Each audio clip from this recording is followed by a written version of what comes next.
नमस्कार विद्यार्थी मित्रांनो, आज आपण इयत्ता 9वी याच्यातील इतिहास ह्या विषयातील दुसरा पाठ बघणार आहोत, ज्याचे नाव आहे 1960,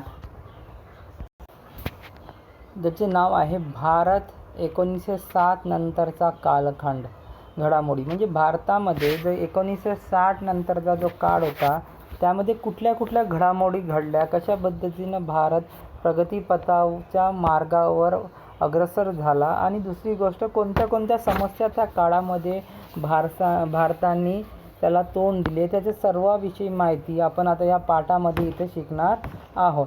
तर चला आता आपण भारत 1960 नंतरचा घडामोडी हा दुसरा इतिहासातील पाठ आता बघूया. तर आपल्या सर्वांना माहीत आहे की आपला जो भारत आहे तो इसवी सन 1947 स्वातंत्र्य झाला.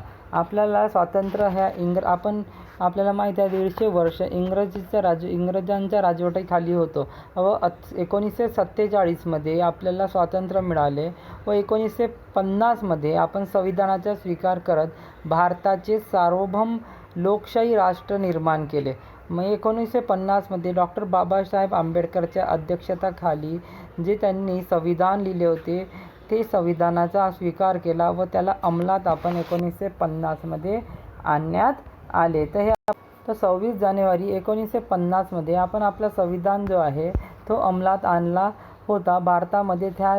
म्हणजे 1950 पासून आपण एक प्रजासत्ताक राज्य म्हणून देश म्हणून सर्व जगामध्ये आपली ओळख निर्माण केली होती. तर अशा पद्धतीने आपल्या सुरुवातीचा काळ झाला आणि आपल्याला माहीत आहे भारतीय समाज बहुजिन्सी असून या समाजात विविध जाती धर्माचे वंश आणि जातीचे लोक एकत्र राहतात. म्हणजे भारतामध्ये तुम्ही बघाल तर भारतामध्ये कुठला एका जातीचं वर्चस्व नाही आहे, तर इथे तुम्हाला अलग अलग जाती धर्माचे लोक आढळून येईल आणि हेच भारताची विशेषता आपल्याला आधीच्या काळापासून दिसून येते, आहे की नाही. तर भारतामध्ये बहुजिन्सी समाज आहे जिथे विविध भाषा बोलली जाते, विविध धर्म आहे, विविध वंशांचे लोक राहतात आणि त्याच्यामुळे भारत एक प्रकारे विविधतेत एकता असणारा देश आपल्याला दिसून येते. बहुजिन्सी देश आहे असं आपण याला म्हणू शकतो.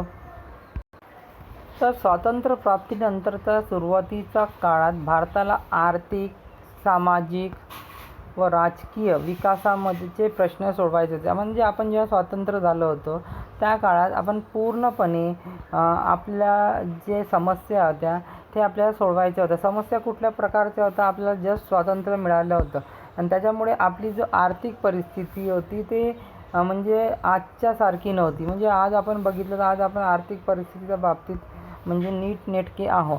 राजकीय परिस्थिती पण म्हणजे आपल्याला सुधारायची होती, सामाजिक विकासही आपल्याला करायचं होते. हे सगळे प्रश्न त्या काळात होते आणि हे सगळे प्रश्न त्या काळात तिथले जे सरकार होते त्यांना घेऊन पुढे न्यायचे होते. त्याच्यासाठी नियोजन आयोगाची निर्मिती व औद्योगिकीकरणावर भर हा आर्थिक विकास साध्य करण्याचा व देशातील दारिद्र्याची समस्या दूर करण्याचा एक मार्ग म्हणून स्वीकारण्यात आला.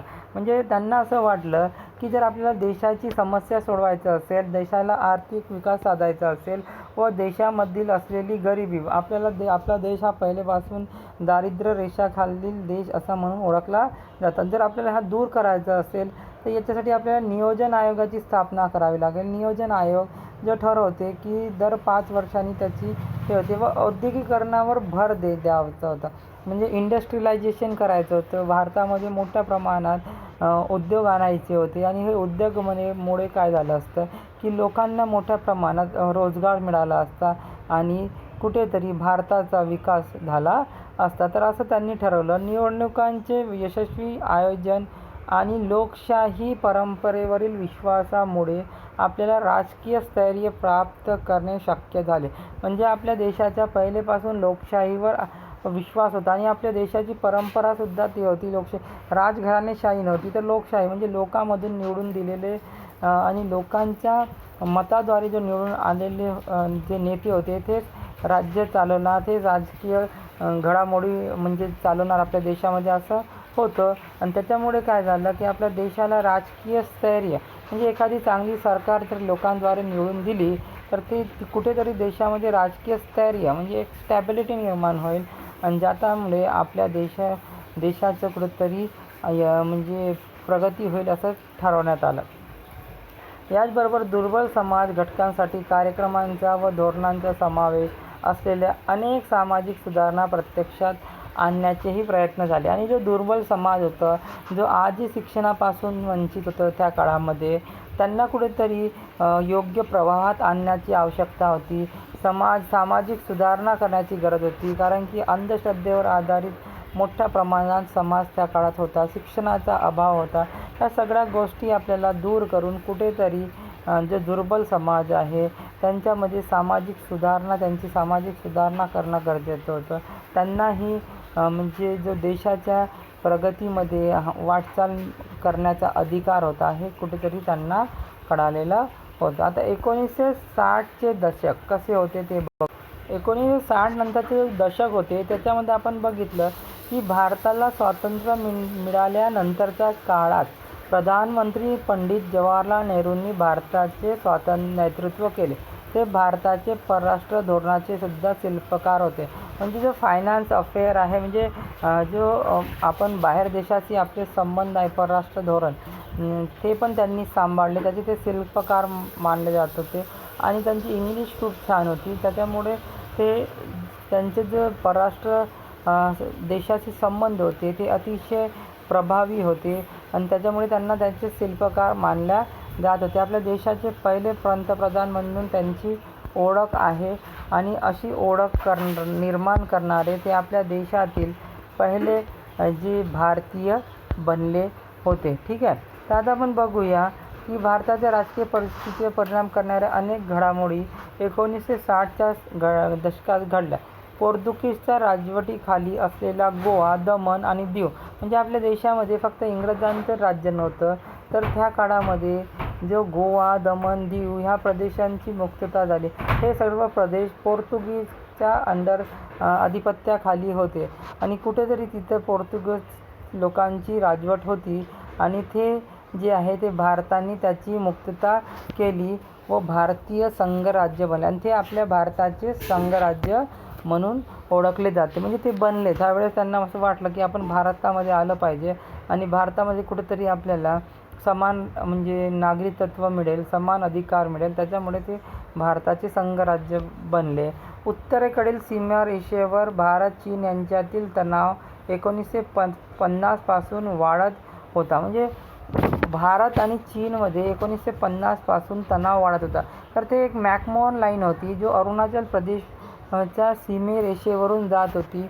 त्याच्यामुळे तो तणाव होता तिथं आणि त्याची परिणती काय झाली युद्धामध्ये. 1962मध्ये त्या मॅकमोहन लाईनच्या तणावामुळे दोन्ही देशामध्ये काय झालं, युद्ध झालं. ठीक आहे. भारताला स्वातंत्र्य मिळाल्यानंतरच्या काळात पंतप्रधान पंडित जवाहरलाल नेहरूंनी भारताचे नेतृत्व केले व ते परराष्ट्र धोरणाचे शिल्पकारसुद्धा होते. भारताचे सामाजिक आर्थिक विकासात त्यांनी घातलेली भर अत्यंत मोलाची आहे. म्हणजे त्यांनी जो कार्य केले भारताच्या सुधारणेसाठी किंवा भारताची आर्थिक परिस्थिती सुधारण्यासाठी त्याचे जे महत्त्व आहे ते अनन्यसाधारण आहे आणि त्यांनी आपल्या भारतासाठी मोठ्या प्रमाणात चांगले कार्य केले होते. आणि 1964मध्ये भारताचे प्रधानमंत्री पंडित जवाहरलाल नेहरू यांचे निधन झाले व त्यानंतर आपल्या देशाचे जवाहरलाल नेहरू यांच्या मृत्यूनंतर आपल्या भारताचे दुसरे प्रधानमंत्री म्हणून लाल बहादूर शास्त्री यांची निवड करण्यात आली. लाल बहादूर शास्त्री अतिशय कर्मठ असे नेते होते. तुम्हाला माहिती आहे त्यांनी आपल्याला जय जवान जय किसानचा नारा दिला.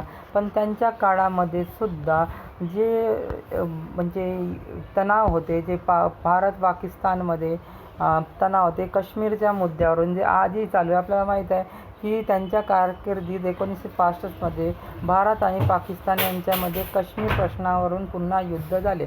काश्मीर प्रश्न आजही चालू आहे व याच्यावरून दोन्ही देशामध्ये आपल्याला माहीत आहे काश्मीर आणि हा भारताचा म्हणजे राष्ट्रध्वज आहे आणि त्यांच्या त्याच्या म्हणजे दोन्ही देशामध्ये सामंजस्य न झाल्यामुळे दोन्ही देशामध्ये 1965मध्ये काय झाले, युद्ध झाले. आणि युद्ध झाले तर याच्यामध्ये सोव्हिएत युनियन असते, त्यांनी काय केलं, मध्यस्थी करण्याचा प्रयत्न केला. म्हणजे त्यांनी ह्या दोघांनाही समजवण्याचा प्रयत्न केला व त्या काळात त्यांचे जो युद्ध आहे ते तिकडं कुठंतरी त्याला विराम मिळाला. व त्याच्यानंतर जे पंडित जवाहरलाल नेहरू होते यांनी आपल्याला जय जवान जय किसानचा नारा दिला. त्यांच्याद्वारे त्यांनी भारतीय शेतकरी व भारतीय सैनिक यांचे महत्त्व अधोरेखित केले. म्हणजे पंडित जवाहरलाल नेहरू नंतर लालबहादूर शास्त्री यांनी जेव्हा जय जवान जय किसानचा नारा दिला त्यावेळेस त्यांनी हे जे शेतकरी आहे किंवा हे जे आपले देशातील सैन्य आहे यांचं महत्त्व म्हणजे सर्व देशापुढे जगापुढे अधोरेखित म्हणजे सांगितलं. व 1966मध्ये तास्कंद येथे लालबहादूर शास्त्री यांचं सुद्धा निधन झालं. 1966मध्ये यांचं निधन तास्कंद इथे झालं. आणि यांनी जेवढे वर्ष यांनी आपली कारकीर्द केली त्या काळात त्यांनी भारताचा विकास करण्याचा प्रयत्न केला होता हे आपल्याला. तर त्यानंतर 1966मध्ये श्रीमती इंदिरा गांधी ह्या भारताच्या कन्या देशाच्या 3ऱ्या पंतप्रधान म्हणून विराजमान झाल्या व ते आपल्या देशातील पहिल्या महिला पंतप्रधान बनण्याचा त्यांना बहुमानसुद्धा मिळाला होता. व त्यांची निर्णय क्षमता प्रशंसनीय होती. म्हणजे जे निर्णय ते घ्यायचे ते अतिशय लोकांना आवडत असे आणि खूप हिमतीने बोल्डनेसने ते निर्णय घ्यायचे. बँकेचे राष्ट्रीयकरण व संस्थानिकांचे तनखे बंद करणे हे त्यांच्या निर्णयांचा दूरगामी परिणाम झाला.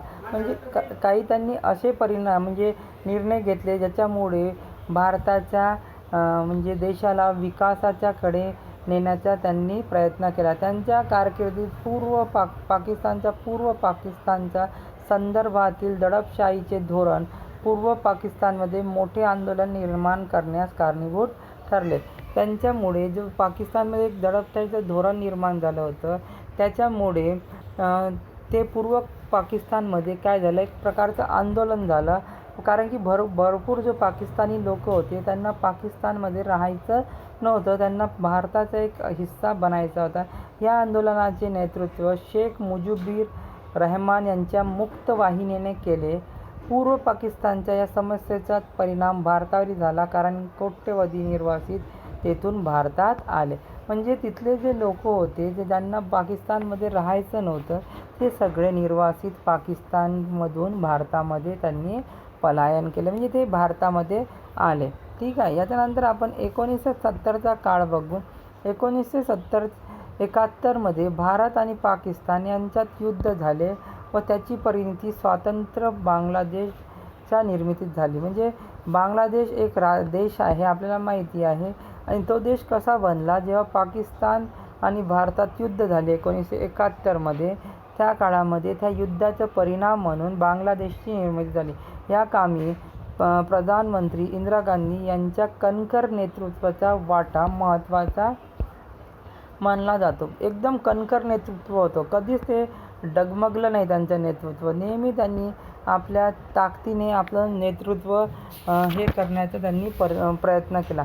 शांततेच्या कारणासाठी अणु ऊर्जेचा वापर करण्याचा आपला धोरणाचा एक भाग म्हणून भारताने 1974मध्ये राजस्थान येथील पोखरण येथे जमिनी अंतर्गत यशस्वी अणुचाचणी केली. म्हणजे आपल्याला माहिती आहे की आपल्या देशाला म्हणजे प्रगतीपथावर न्यायचं, त्याच्यासाठी आपल्याला काहीतरी अणुचाचणी वगैरे करणं गरजेचं होतं, जे सगळं प्रगतिशील देश करत होते. तसंच आपण राजस्थान येथील पोखरणमध्ये याची सुरुवात केली 1974मध्ये. 1975मध्ये सिक्कीमच्या जनतेने भारतीय संघराज्यात सामील होण्याच्या बाजूने मतदान केले. म्हणजे हे जो मतदान होते इथे अणुचाचणी करण्यात आली. जमिनी अंतर्गत यशस्वी पद्धतीने अणुचाचणी इथे करण्यात आली. पोखरण राजस्थानमध्ये हे अणुचाचणी करण्यात आली. आणि त्याच्यानंतर जो सिक्कीम होता त्यालासुद्धा भारतामध्ये सामील व्हायचं होतं आणि तो एक भारताचा संघराज्य म्हणून आपल्या देशात त्याला स्थान मिळाले. ह्या दशकात भारतातील राजकीय परिस्थिती अस्थिर झाली. म्हणजे भारताची जो स्थिती होती, परिस्थिती ते अस्थिर झाली. म्हणजे ते कुठेतरी कंट्रोलमध्ये नव्हती असं मानलं जाऊ. 1974 श्रीमती इंदिरा गांधी यांनी निवडणुकीतील प्रचारात प्रशासकीय यंत्रणेचा गैरवापर केल्याचा अलाहाबाद उच्च न्यायालयाने निकाल दिला. म्हणजे असं मानलं गेलं की इंदिरा गांधींनी ज्यावेळेस ज्या देशाचा प्रधानमंत्री होता, त्यांनी आपल्या ताकदीचा उपयोग करून, आपल्या शक्तीचा उपयोग करून कुठेतरी प्रशासकीय यंत्रणा जो होती त्याचा गैरवापर केला असं मानलं जात होतं. आणि त्याच्यामुळे अलाहाबादचं जो उच्च न्यायालय, हायकोर्ट आहे, त्यांनी त्यांच्या विरोधात निकाल दिला व म्हटलं की त्यांनी आपल्या देशाच्या जे शासकीय यंत्रणा आहे याचा गैरवापर केला असं त्यांनीचं मानणं होतं.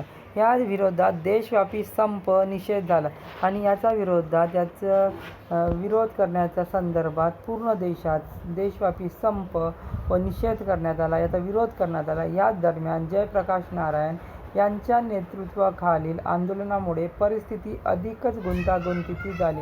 जे जयप्रकाश नारायण जे त्यावेळेसचे एक नेते होते, त्यांच्या नेतृत्वामुळे या आंदोलनाची परिस्थिती अधिकच बिकट झाली, गुंतागुंतीत झाली. देशातील कायदा व सुव्यवस्थेची परिस्थिती बिघडली आणि शासनाने संविधानातील आणीबाणी विषयक तरतुदींच्या आधारे राष्ट्रीय आणीबाणी घोषित केली. म्हणजे त्यावेळेस भारतामध्ये आणीबाणी घोषित करण्यात आली होती. आणीबाणी म्हणजे एकदम एमर्जन्सीचा काळ असतो. त्या काळामध्ये देशामध्ये मोठ्या प्रमाणात म्हणजे नुकसान आपल्या देशाला होत असतो. आणीबाणीचा काळ ज्या वेळेस येतं त्यावेळेस देशामध्ये मोठ्या प्रमाणात बंधने घातली जाते. राष्ट्रीय आणीबाणी घोषित झाली. आणीबाणीच्या काळात भारतीय नागरिकांचे जे मूलभूत हक्क होते ते सुद्धा स्थगित करण्यात आले. जे आपले बेसिक अधिकार असते, आपल्याला जो बोलण्याचा अधिकार आहे, जो आपल्याला आपले स्वतंत्र विचार व्यक्त करण्याचा अधिकार आहे, ते सुद्धा स्थगित करण्यात आले होते. आणीबाणीमुळे भारतात प्रशासन व्यवस्था शिस्त आली, परंतु त्याचबरोबर मानवी हक्कांचाही संकोच झाला. जो मानवी अधिकार आपल्या संविधानाने दिले होते ते कुठेतरी आपले दडपण्यात येण्याचं काम त्यावेळेस झालं होतं. राष्ट्रीय आणीबाणीचा काळ हा 1975 पासून 1977 पर्यंत राहिला आणि त्यानंतर सार्वत्रिक निवडणुका घेण्यात आल्या. म्हणजे मोठा काळ त्यावेळेस राहिला. म्हणजे कमीत कमी 2 वर्ष आपल्या देशामध्ये आर्थिक आणीबाणी राहिली हे आपल्याला इथून दिसून येते की आणि या आर्थिक आणीबाणीनंतर आपल्या देशामध्ये इलेक्शन्स झाले, निवडणुका झाल्या. निवडणुका झाल्यानंतर जे विरोधी पक्षांनी सर्व विरोधी पक्ष एकत्र आले व त्यांनी काय केलं, जनता पक्षाची स्थापना केली व जनता पक्षाची स्थापना केल्यामुळे त्यावेळेस जे इंदिरा गांधीचा पक्ष, काँग्रेस पक्ष होता, त्यांचा त्यावेळेस दारुण पराभव तिथे झाला व त्यांचा दारुण पराभव झाल्यानंतर काय झालं की तिथे जे मोरारजी देसाई होते,